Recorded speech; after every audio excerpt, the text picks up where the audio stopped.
Several boards have been appointed by U.S. presidents or Congress to evaluate the U.S. defensive fortifications, primarily coastal defenses near strategically important harbors on the U.S. shores, its territories, and its protectorates. Endicott Board. In 1885, U.S. President Grover Cleveland appointed a joint Army, Navy and civilian board, headed by Secretary of War William Crowninshield Endicott, known as the Board of Fortifications. The findings of the board in its 1886 report illustrated a grim picture of neglect of America's coast defenses and recommended a massive $127 million construction program for a series of new forts with breech-loading cannons, mortars, floating batteries, and submarine mines for some 29 locations on the U.S. coast. Coast artillery fortifications built between 1885 and 1905 are often referred to as Endicott period fortifications. Prior efforts at harbor defense construction had ceased in the 1870s. Since that time, the design and construction of heavy ordnance had advanced rapidly, including the development of superior breech-loading and longer-range cannon, making U.S. harbor defenses obsolete. In 1883, the Navy had begun a new construction program with an emphasis on offensive rather than defensive warships. Many foreign powers were building more heavily armored warships with larger guns. These factors combined to create a need for improved coastal defense systems. The Endicott-era defenses were constructed in large part during the years of 1890 to 1910, and some remained in use until 1945. Endicott-era forts ushered the transition from mortar to concrete as a building material in response to the massive technological discoveries in arms and ordnance brought on by the American Civil War. Masonry walls shrouding hordes of smoothbore cannon could no longer serve as a primary coastal defense mechanism. Thus the Endicott-era defenses were born. Endicott-era forts were constructed with concrete walls that concealed large, breech-loading rifled cannons mounted on disappearing carriages. These disappearing carriages allowed the new, rifled cannons to be raised above the walls, aimed and fired, and then quickly and easily moved back underneath the walls, becoming invisible from the sea. The fact that these cannons were breech-loading is also not to be overlooked as a significant technological advancement, as it allowed for a much more rapid, accurate, and safe manipulation of artillery by its crew. This became even more important as warships of the era were armored with steel plates, increasing the necessity of accurate, sustained fire in anti-ship warfare. For reference, the Springfield Model 1873 was the first breech-loading rifle adopted as standard issue by the United States Army. These larger guns were complemented by a variety of other ordnance, best explained by describing the armament of Fort Hancock, one of the vanguards of New York's Southern Harbor, part of which was the prototype by which all other Endicott-era forts were constructed. Fort Hancock's Endicott-era defenses: dynamite gun battery, 15 inches dynamite guns and 8 inches dynamite gun battery Potter, 12 inches disappearing guns, battery Granger, 10 inches counterweight disappearing guns. 9-gun battery consisted of batteries Alexander, 12 inches counterweight disappearing guns, Richardson, 12 inches counterweight disappearing guns, Bloomfield, 12 inches counterweight disappearing guns, Halleck, 10 inches counterweight disappearing guns.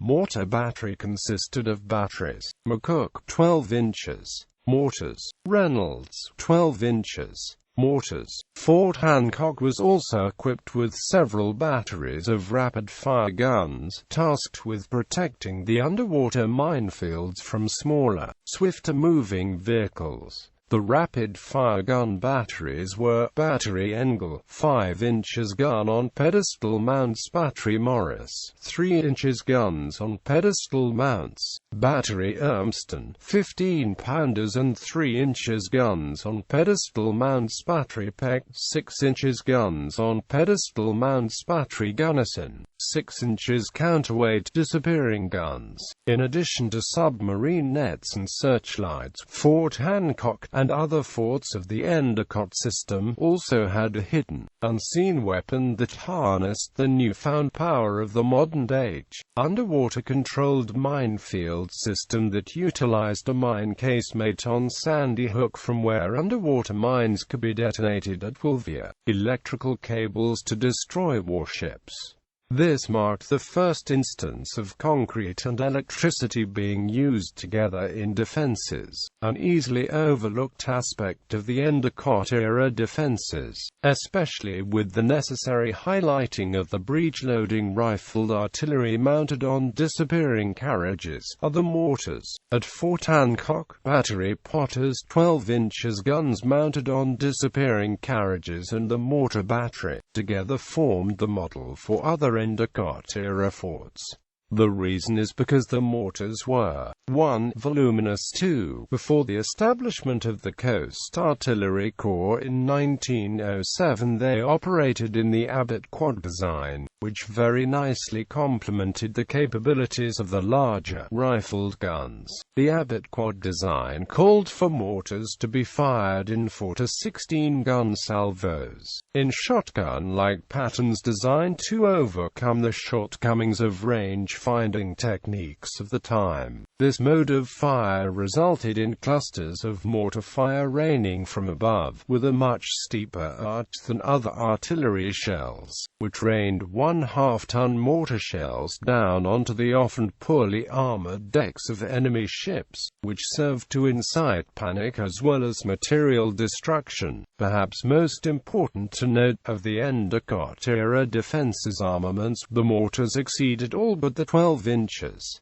M1888 guns in range and, while pursuant to the Abbott Quad design they were not intended to operate as such, they did have a 360-degree field of fire, providing a great versatility in their application. In 1907 the Coast Artillery Corps was created from the heavy artillery units which previously manned the forts. This vastly increased garrisons and catalyzed the installation of electrical plants at various forts. Other technological improvements at all forts included meteorological stations and telephone communications. All of this served as the capstone of the Endicott-era defenses, soon to be further advanced by the actions of the Taft era. Taft Board. In 1905, after the experiences of the Spanish-American War, President Theodore Roosevelt appointed a new board, under Secretary of War William Howard Taft.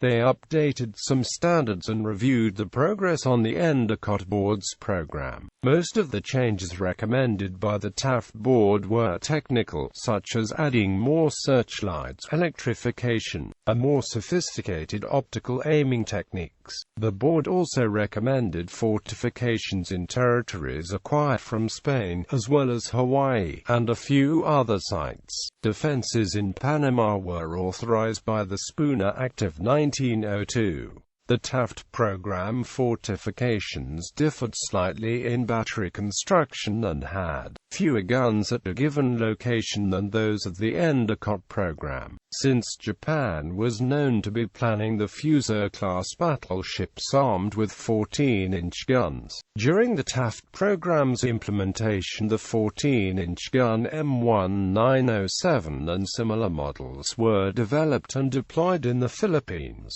Panama, Hawaii, and Los Angeles. World War I and later. By the time of the First World War, many of the Endicott and Taft-era forts had become obsolete due to the increased range and accuracy of naval weaponry and the advent of aircraft. In the 1920s and 1930s, most U.S. coast defense facilities were put on maintenance status, a type of mothballing. Quote, In the late 1930s and early 1940s, a new program of construction added huge 16-inch gun batteries, as well as rapid-firing 6-inch and 90mm guns to many harbors, defenses, and large fields of submarine mines were still being deployed as well. As the new weapons were deployed, almost all of the older weapons were scrapped.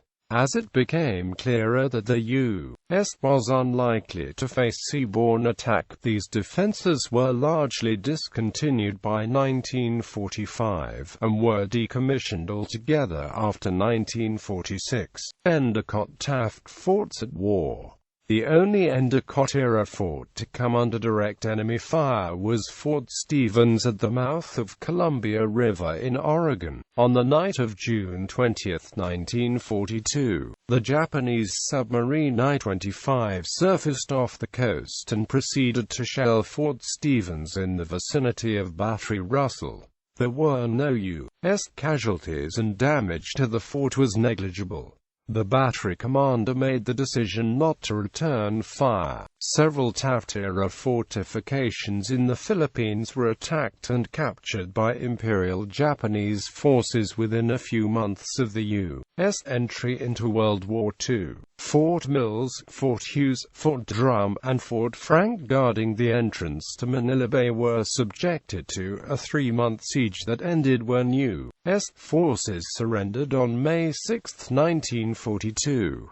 All 4 forts were recaptured by U.S. forces in early 1945. At no point was any of the Taft-era weaponry used against the targets for which they were designed, namely armored ships, preserved forts and surviving weaponry. Several Endicott-Taft-era forts have been preserved in the United States, though most of the period weaponry was dismantled and scrapped in the 1940s and 1950s. Fort Casey and Fort Worden on the Puget Sound in Washington state are now state parks. Their extensive concrete gun emplacements, as well as many supporting structures, have been preserved and are now open to the public. Fort Winfield Scott at the Presidio in San Francisco contains several Endicott-Taft-era emplacements in various states of preservation. Fort Winfield Scott is part of the Golden Gate National Recreation Area. Only a few examples of Endicott-Taft-era weaponry survive to this day in the United States. Battery Worth at Fort Casey contains two 10-inch M1895 Mi guns on disappearing carriages that were salvaged from Fort Wint in the Philippines in the 1960s. Battery lately at Fort DeSoto just outside the city of St. Petersburg, Florida still possesses 4 12-inch M1890M1 mortars that were originally mounted in 1902. Battery Cooper at Fort Pickens near Pensacola, Florida contains one 6-inch M1905 gun on a disappearing carriage. Battery Chamberlain at Fort Scott in San Francisco contains one 6-inch M1905 gun on a disappearing carriage. Battery Peck at Fort Hancock, New Jersey contains two 6-inch M1900 guns on pedestal mounts. Table of guns by caliber and carriage types. The following is summarized from American Seacoast Defenses, edited by Mark Behout, with pages referenced from the rows. The units column reflects the lower of the original emplacements of the carriages built, since some emplacements were not armed and some carriages not used. Carriage models after 1905 are not included in the Endicott-era table. Wikipedia links to articles on the associated guns have been added. Balanced pillar and masking parapet carriages are functionally equivalent to disappearing carriages.